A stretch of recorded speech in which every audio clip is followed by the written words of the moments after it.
How do you kill a monster? Ben, what are you doing in there? I glanced up at the door briefly where my wife stood on the other side. I'll just be another minute.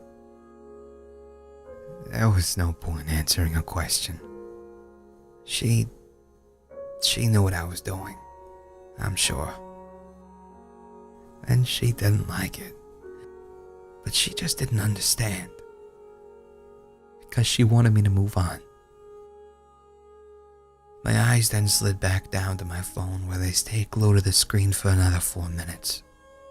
I'd scoured the internet for months looking for the rest of the trial, but all I could find was a 6-minute segment that had been televised by A Current Affair. I'd seen the video so many times that I knew every detail of every second. And yet still I watched. Because I still needed an answer. The camera was currently focused on the jury.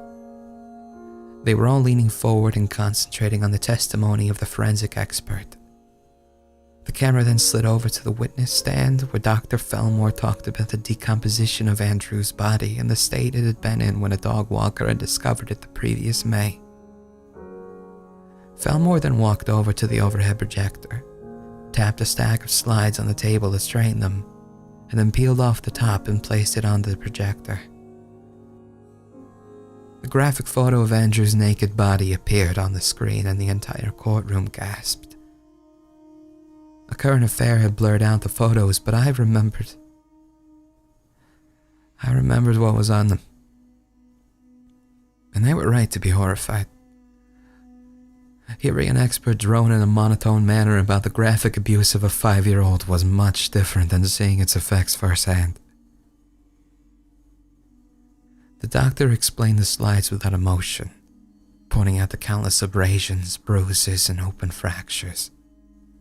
He spoke about the ultimate manner of death, strangulation, and showed the court how the handprints on Andrew's neck matched perfectly with the defendant's. Then he turned the projector off and began to speak about the presumed time of death.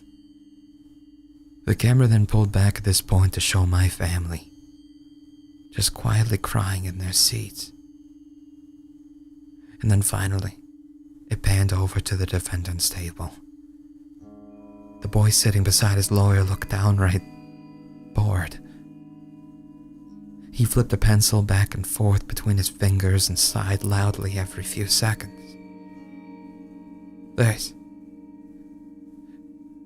This was the monster I wanted to kill. And he seemed to feel the camera was on him now because he suddenly turned, looked straight at the camera and just gave this smug, intelligent little smile, as if he wasn't afraid of the consequences, as if he believed it had all been worth it. Well, in the end, he was right. The boy had been sentenced to be incarcerated until his majority and then another 7 years after that. But it was nothing. It was less than nothing. I looked over at the straight razor I had begged my wife to get me for my birthday. How do you kill a monster? This was the answer. It would be so easy. But could I bring myself to do it? My little brother deserved vengeance, even if it came 16 years later. Andrew had suffered horrors no human should endure.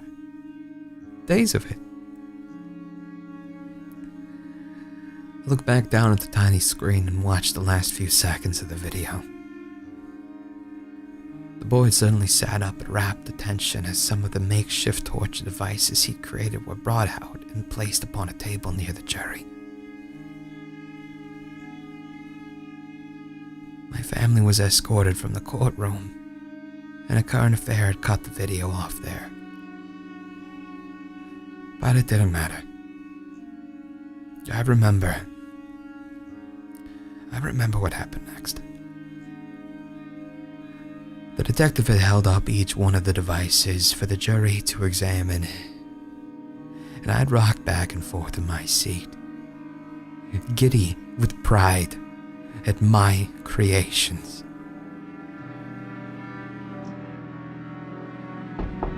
Ben, are you coming to bed?